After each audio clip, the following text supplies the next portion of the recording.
Hello students, welcome to Distinction Learning Platform, and on this platform you'll find revisions, expansion to difficult topics and many other stuff. So before we begin our lessons, make sure that you subscribe so that you can be updated with our upcoming videos. And there's a link in the description that will take you to the website where there are some other educational videos like other courses apart from this course, which is surgery.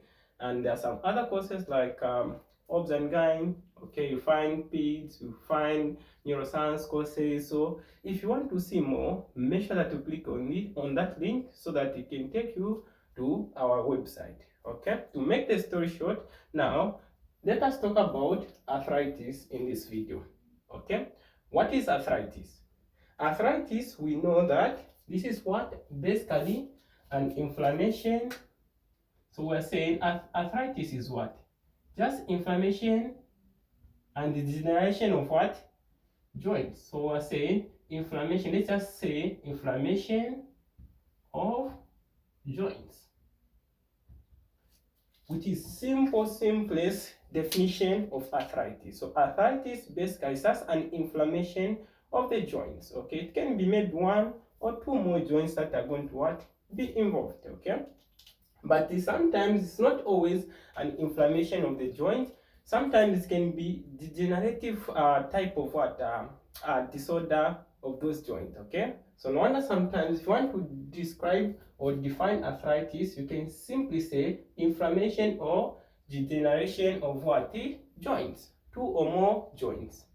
Okay, now before we go to any other thing on arthritis, let us talk about the basic anatomy of this joint, because you need to understand the basic anatomy of joints so that now if we start talking about the classification, you're able to have that picture, and also as well as it will help you on the pathophysiology. All right, so now let us look at anatomy of the joint. And this joint basically we're just going to use a synovial joint, although there are other types of joint that can be involved, but the common joint that are involved in arthritis are what? Synovial joints. Okay, the joint, those joints that contains fluid. So now if you look at this joint anatomy, okay, we'll start from outside going inside. Okay, so and these parts that I'm going to talk about, they are very important when it comes to what is some certain disorders that we'll talk about under arthritis. All right, so make sure that you follow me. Okay, so now let us start with this outer structure, the blue one. Okay, this outer structure, this one, we're going to call it what? Ligament. Okay, so this is a joint ligament. Let's just call it ligament. Okay, so and before I proceed, if you start from the most outer part, if you start with the skin, so we start like the skin, then after the skin followed by what? Subcutaneous layer. From there, then you are going to have what? The fascia, which is the deep fascia. From there, yeah, then you are going to have what? The muscles and the tendons. Then from there, that's when you can reach now the ligament, if you want to start from the skin. Okay, but here the most important part is what? Starting from the ligament. Okay, so this is the ligament, and remember that the ligament is the one that's going to make sure that stabilizes the joint. Okay, so now let's go to the next layer, which is this one. Okay, the black one. Okay, the black one, that is what we call the fibrous capsule. Okay, this we call it fibrous capsule. Okay, fibrous capsule. Okay, so before I go any further, so as you can see, this is a capsule. Basically we have a joint capsule, so we have here a joint capsule. So let us look at what I'm talking about. So a joint capsule is going to have two important structures. Okay, two important structures. The first one is what? The fibrous capsule. Okay, the fibrous capsule, and the other one is what? The synovial membrane. Synovial membrane. So if we talk about the joint capsule, we simply means that it's a substance, or it's a structure containing what? The fibrous capsule and the what? The outer part of the synovial membrane. You need to understand about that, okay? That's from the word fibrous capsule, mean that this blue layer, it contains the connective tissue, the dense irregular connective tissue. You need to understand about that, okay? So this fibrous capsule, which is in black, contains the dense irregular connective tissue, okay? And as well as you can see, it is a connective tissue, and this fibrous capsule helps as well to stabilize the joint, okay? Now let's go to the famous one, which is in red, this one, okay, in red. Okay, this one, so I'll write it from here. This is what we call the synovial membrane. Okay, this is the synovial membrane. Now, the synovial membrane is going to have what? Two important functions. And this structure is the innermost structure of this joint. Why? Because as you can see, it is found after the fibrous layer or the fibrous capsule, as you can see, the red structure there. Okay, that is what we call the synovial membrane. Now, this synovial membrane, if we try to magnify it, you are going to find out to say it will look like this. Okay, so this synovial membrane, this one in red, we're going to try to magnify it. Why magnify it? Because we need to see some cells that are there and they help in some certain function of the joint, like the synovial fluid production. Okay, so what are those cells that does that? If you look at the synovial membrane is going to have two types of cells. So I'm going to write here, it's going to have two types of cells. We have synovial sites type A and synoviocytes type B. Okay, as you can see, we have this one. These fan cells, these are synoviocyte type A, and the other ones, these ones, and these are what? Type B. Okay, so why am I stressing you about these cells? Because remember, if you have a disorder that is affecting the joint, and definitely there are some disorders that will affect this synovial membrane, we need to understand about that, like the septic arthritis. Okay, so now you can ask yourself to say, what is the function of these synoviocytes type A? So synoviocyte type A, these are like macrophage-like cells, okay? So these are what? Macrophage-like cells. So let me write it here. Macrophage-like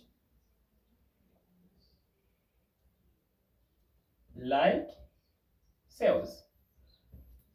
Okay? So type A, these are what? Macrophage-like cells. So if you just try to recall your basic pathology, if you talk about macrophages, we're talking about the white blood cells that helps to defend ourselves against what is certain foreign invaders to our body. So as well, in the synovial joint, we've got macrophage-like cells or synoviocytes type A, and these are going to remove debris from the joint, and as well as to fight maybe against some certain invaders in the joint. Okay, so these macrophage-like cells, we're just simply saying, what do?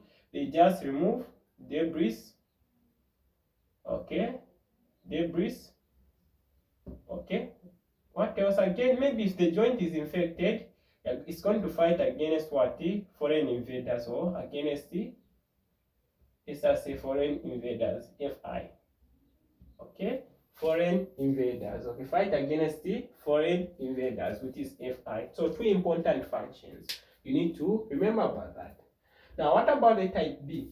This synoviocyte type B. Quite right, they are also going to have what? Another important name. If these are macrophage-like cells, these are going to have what? Their specific name. These are what we call fibroblasts like cells.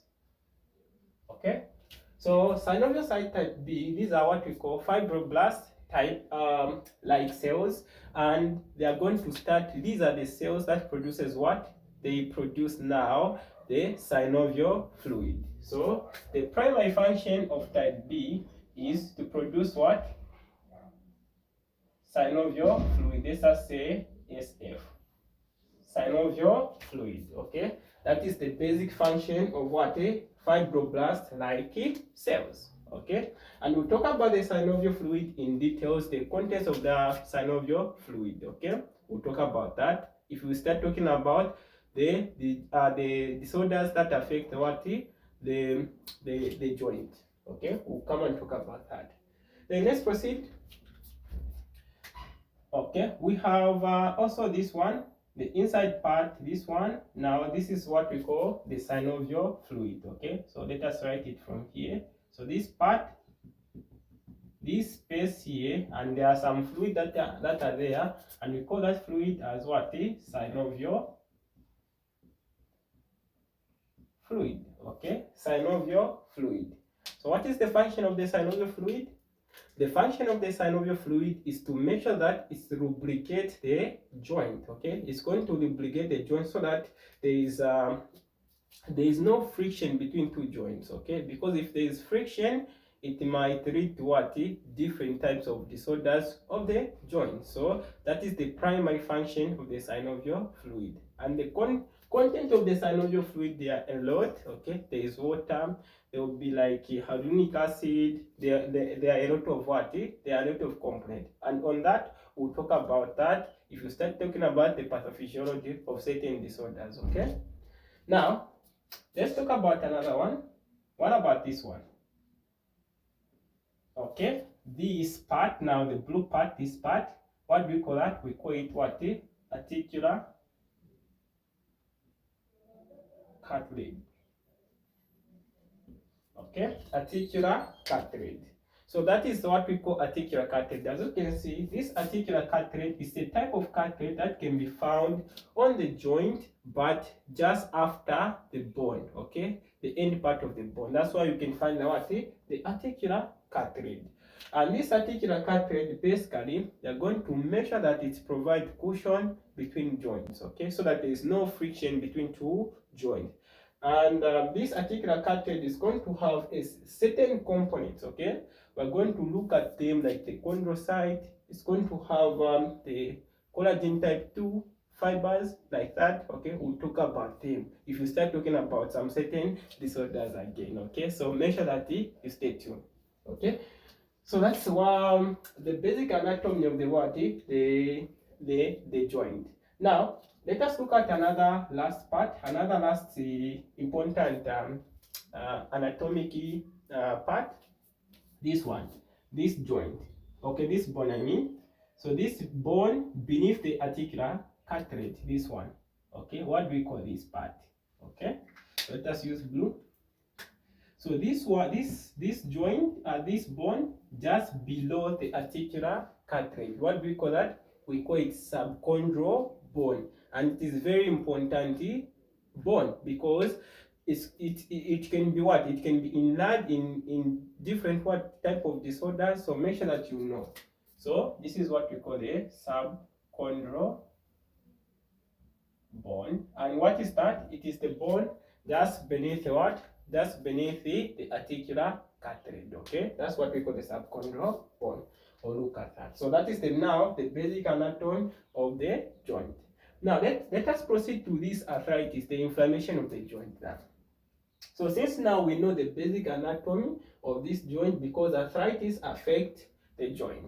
Now you can ask yourself, what is the prevalence or the epidemiology of this arthritis worldwide? Okay, so we need to know the epidemiology of that. So we're going to say arthritis. So we're going to just pick some certain important information. Arthritis commonly affect what? Elders. So it affects mostly common affects people greater than what, 50 years. So it is common in people greater than what, 50 years. Okay, so mean that it is it's a disorder of elderly. Okay, so it's common in people greater than what, 50 years. Okay, what else? If you talk about male and female prevalence, it has been shown that before menopause, the prevalence between male and female is just the same. But if you talk about now after menopause, it is more common in what, females. So we're going to say common in females after menopause. Okay, common in females after what, menopause. We need to understand about that. Okay, so those are the important information that you need to talk about under arthritis. Okay, now let us also talk about some other things, the risk factors. Okay, so the risk factors of someone to develop arthritis, why someone can develop arthritis. Okay, apart from these epidemiological factors that we've talked about, the increase in age, which is greater than 50 years, as well as the more common in females after what, menopause. Now, what other risk factors someone developing arthritis? Okay, so we can have, the first one is what, obesity. Obesity is one of the important risk factor of someone developing what, arthritis. Okay, why obesity? Because if you look at osteoarthritis, okay, that weight bearing joints, so the joints, I mean the weight in someone who is obese, okay, obese women or obese men, they're going to what, make sure that the joints, they come together and promote what, friction between two bones. Okay, or between two bones on the what, on the joint. If there is friction, basically you are producing what, you are producing injury to that joint, like producing a certain, like slightly inflammation to those joints, now resulting in what, arthritis. No wonder obesity is one of the risk factors. Okay, what else? Okay, someone with maybe someone with a metabolic disease, maybe someone with diabetes mellitus. Okay, so someone with what, a certain metabolic what, disease, metabolic what, disease. Someone with a certain metabolic disease, maybe someone with like diabetes mellitus. Okay, those, they can dispose someone to have what, arthritis. What else? Okay, and we talked about elderly as well, and maybe some genetic predisposition.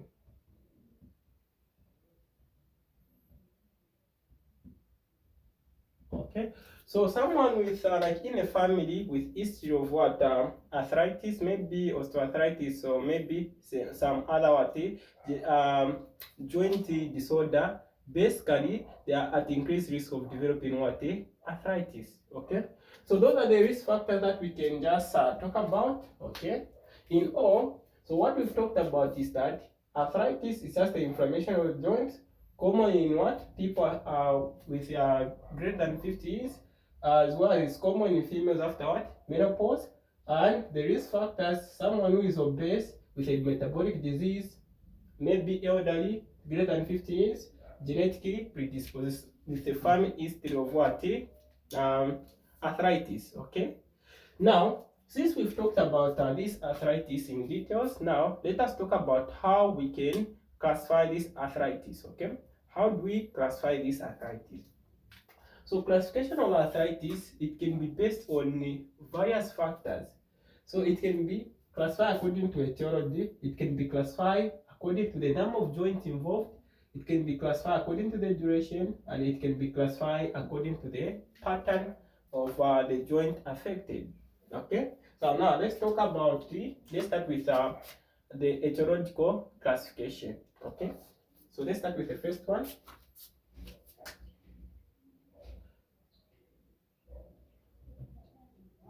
degenerative arthritis. So it can be classified according to what? Like etiology. The first one, etiological classification is what? Degenerative arthritis. Okay. So let's say degenerative arthritis. Let's put it A there. So this is degenerative arthritis. So degenerative arthritis basically it just talks about the articular cartilage. If you remember here, this is the articular cartilage. So this articular cartilage, it is like the progressively being what like broken down, okay, because of some mechanical factors like the disease that is there, that is for osteoarthritis. So degenerative arthritis basically just talks about the progressive degeneration of this articular cartilage, which is commonly seen in what? Osteoarthritis. So the common disorder which is under degenerative arthritis is what? Osteoarthritis. Okay, osteoarthritis, let's just say OA, osteoarthritis, and the other one is what? The other one is the post-traumatic osteoarthritis. So let's just put, let me just write osteoarthritis. Okay, and there is also another one, post-traumatic osteo. Now I can write osteoarthritis. So there are two disorders or degenerative disorders under etiological classification, which is there is osteoarthritis as well as what's post-traumatic osteoarthritis. What did I say about degenerative arthritis? I said if you look at the articular cartilage, it is now progressively being what is degraded or being broken down by some mechanical factors, and that will be classified under what? Degenerative arthritis. Okay. Let's go to another one. Okay, so another one is inflammatory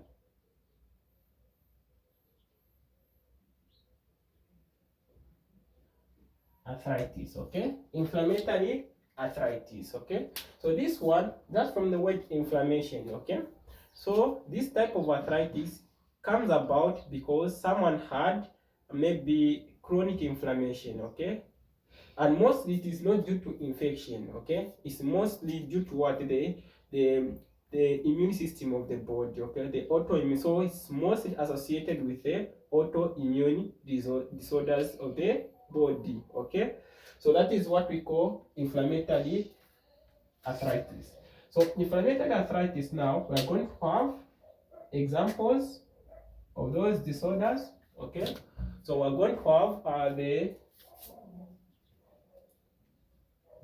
SLE, systemic lupus erythematosus. Okay, SLE, systemic lupus erythematosus, is one of the inflammatory arthritis example. Okay, because it's more like the it's an autoimmune infection, inflammation, autoimmune disorder that will affect the what? The joint.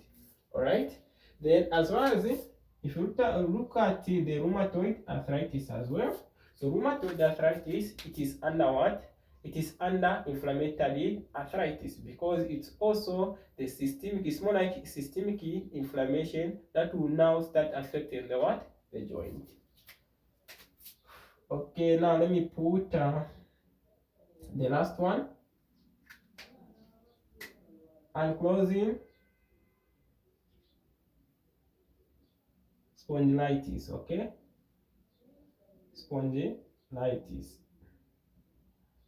So ankylosing spondylitis is also one of the inflammatory arthritis. Okay, so we have a lot of inflammatory arthritis there. Psoriatic arthritis as well.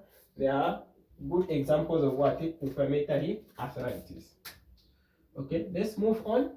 So we have now infectious.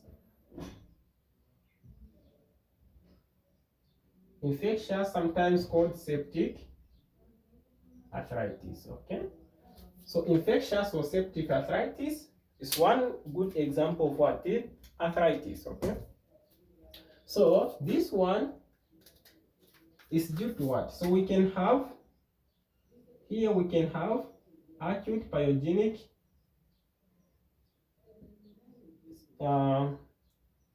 arthritis. So acute pyogenic arthritis, one of the good bacterial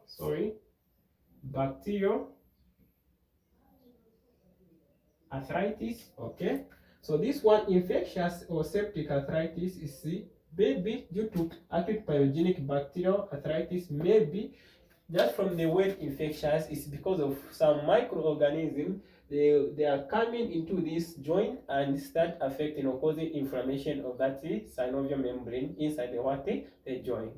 The first causative agent is what? The bacteria. No wonder you're going to have acute pyogenic, which is pus forming acute pyogenic bacterial arthritis. What else? So if we can have bacterial, we can have what? Fungal.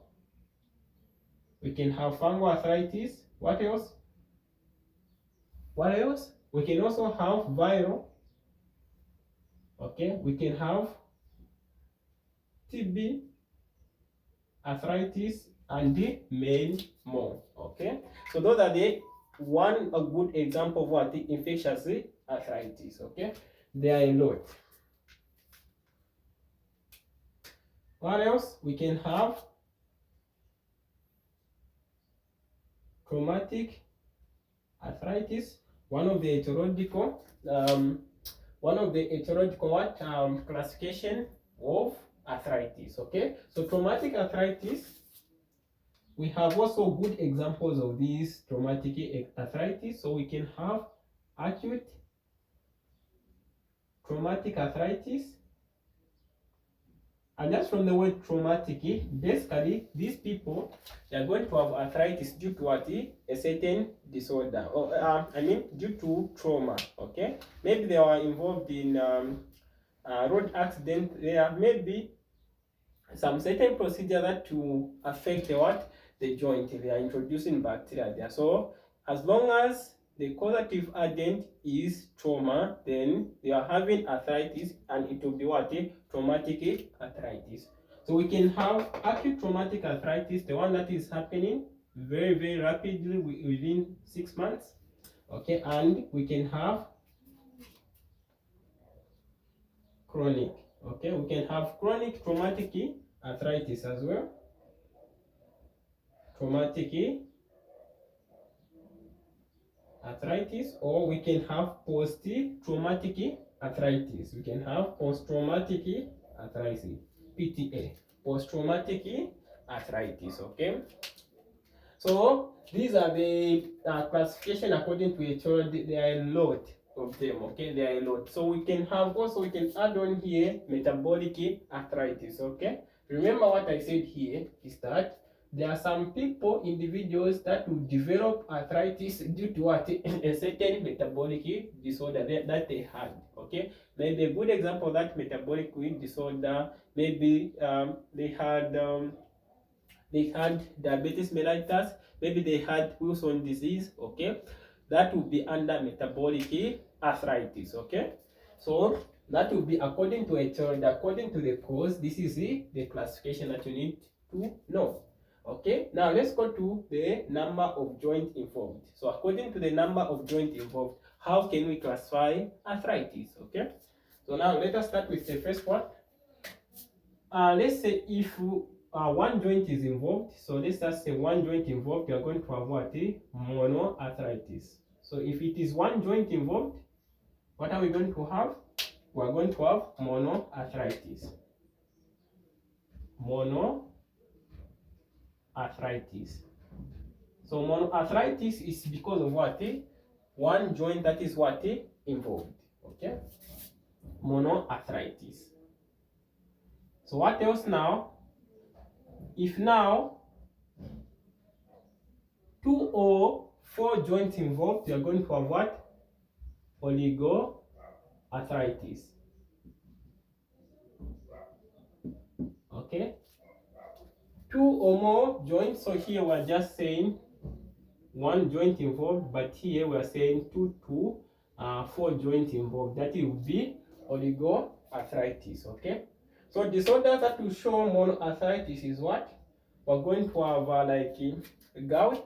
Gout can show monoarthritis, as well as maybe septic arthritis. Okay, septic arthritis and gout arthritis, type of arthritis, which is one of the metabolic arthritis, it will be under monoarthritis, just affecting one joint. But it is affecting 2 to 4 joints, you are going to have oligoarthritis, like what? Psoriatic disease arthritis. So psoriatic arthritis and reactive arthritis, they are under oligoarthritis, okay? And we have polyarthritis. So polyarthritis meaning that greater than what? 4. So affecting 5 or more joints or more.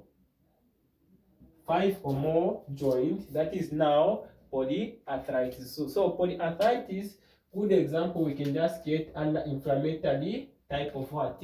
Arthritis. All these, they show polyarthritis. This one, systemic lupus erythematosus, there will be rheumatoid arthritis, also ankylosing spondylitis. Those are good examples of what? Polyarthritis. Okay, then we can classify arthritis again according to what? Duration. So according to duration, this one is now very simple. We can have acute arthritis. Okay, acute arthritis, basically we're going to have someone, they are going to be developing symptoms in less than what? 6 months. Okay, so less than 6 months, then that would be what? That would be acute arthritis. Okay, then we are going to have chronic arthritis, and now we know if this is less than 6 months, then this one will be greater than what? 6 months. So if they start developing symptoms in greater than 6 months, basically that would be now chronic type of arthritis. Okay. Now the last one, the pattern, according to pattern. Okay, so we can classify arthritis now again according to what? To pattern. Okay, so according to pattern, what do I mean? So it means that is it symmetric or asymmetric? Okay, so symmetric, it means that is this arthritis affecting the joints, the same joint from both sides? What do I mean? Let's say the knee joint from the left and the knee joint from the right. If it's affecting the knee joint from the left and the right, basically that is symmetric type of what? Arthritis. Okay, so we are saying we can have symmetrical arthritis and if we have symmetrical arthritis, we can have asymmetric, which is very simple. Arthritis. Okay, so we can have symmetrical arthritis or asymmetrical arthritis. For asymmetrical arthritis, it means the joint is the joint involvement, maybe here from the right side is affecting the knee joint, and from the left side is affecting the what? The hip joint. Okay, then that would be asymmetrical type of what? Arthritis. Make sure that you understand. Okay, so now this is now the classification that you need to understand, and these are the important classification that you need to understand about what? Arthritis. Now, what else are you supposed to understand? Now, next, let's talk about the general clinical features of arthritis. Okay, and in the next video, we'll talk about now the individual disorder, like we'll talk about the osteoarthritis in details, we'll talk about the septic arthritis, all these we'll talk about individually. Okay, the clinical presentation of those disorders, we'll talk about them. Okay, so now let's talk about the clinical features of general clinical features. Okay, generally they are going to develop what we call joint pain. Okay, so joint pain, that's what we call arthralgia. Okay, arthralgia, that is what we call joint pain. All of these arthritis, they present with what? Joint pain or arthralgia. Okay, so joint pain now, it can be now inflammatory joint pain or maybe non-inflammatory joint pain. What do I mean? I mean to say this joint pain can be resulted because someone is having an inflammatory type of arthritis, okay? Or maybe they are not having an inflammation, meaning that the joint pain is coming from non-inflammatory type of arthritis, okay? And that's about the joint pain, okay? So this joint pain, sometimes it is worse when you are doing some activities, and it is maybe not worse when you are doing some activities. So like that, depending on the disorder that they are having. Good example, if you are having joint pain under osteoarthritis, you're going to present, it's going to be worse when you're doing some certain activities. If now you are resting, the joint pain will be what? Relieved. So it will depend, or it will vary according to the arthritis that you are having. Okay, so let's go to another one. We have joint stiffness. So joint stiffness, basically almost all the patients with arthritis, they present with what? Joint stiffness. Okay, so inability to what? To walk like that. So due to joint stiffness. So this joint stiffness, sometimes they describe it the morning stiffness. Okay, the time they wake up, sometimes they can have joint stiffness which is more than 30 minutes, and joint stiffness which is what? Less than 30 minutes.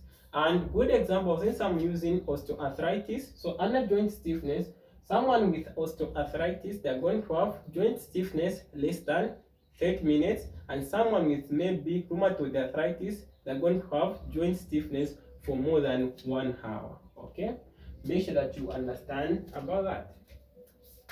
Okay, we're going to have joint swelling. Okay, they present with joint swelling. So joint swelling basically is due to inflammation, or maybe degenerative disorder, or degenerative factors that are happening on the joint, resulting in the joint to swell because of the fluid is going to be entering into the joint, and some certain substances, so resulting in what? The joint swelling. Okay, so meaning that joint swelling, most of the arthritic, someone with arthritis, they're going to have what? Joint swelling. So look out for that. Okay, now we can have another one, like some systemic what? Systemic symptoms. So systemic signs and symptoms. Systemic signs and symptoms. Okay, symptoms. Now these ones,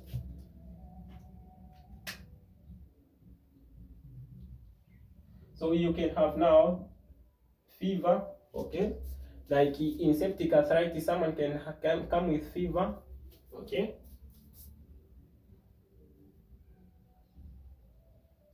so sometimes maybe some people, they can develop maybe like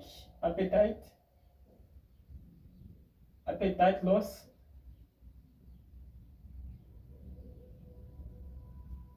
Weight loss.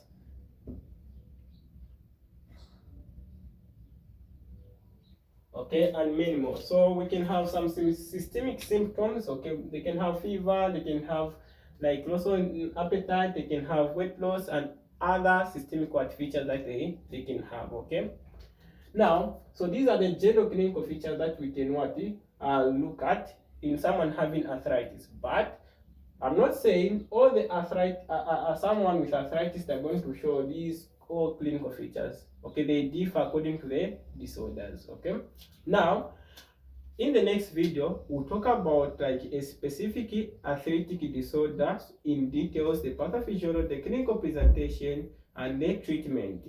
All the best. Make sure that you study more. Until next time.